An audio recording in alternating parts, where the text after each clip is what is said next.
ایشون میشه تیبون، 1 سمت میشه راسته، 1 سمت میشه فیل. این راسته است، این فیل است.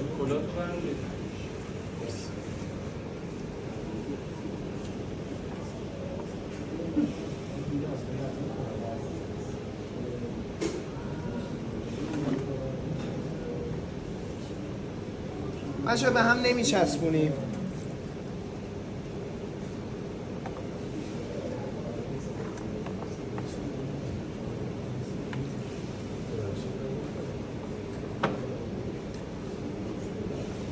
ایشون هم که میشه ریور.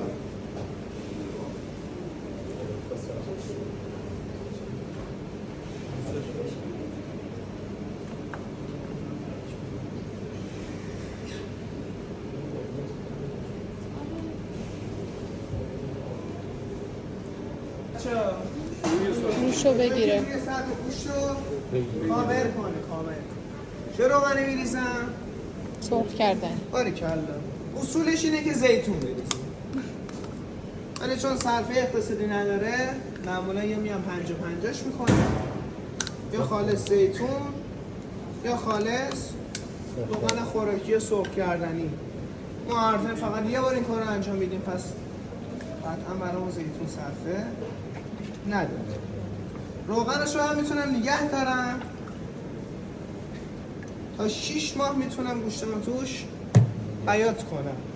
یعنی بذارم کارم که تموم شد برارم صافش کنم. چطوری؟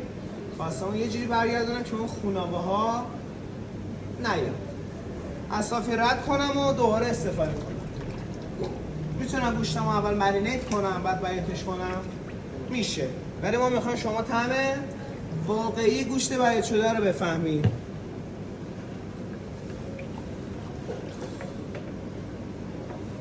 دو سکون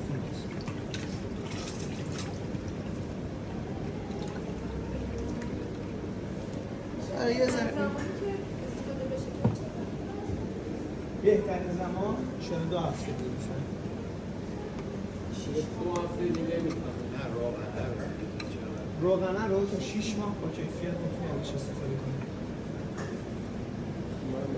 خیلی روغن.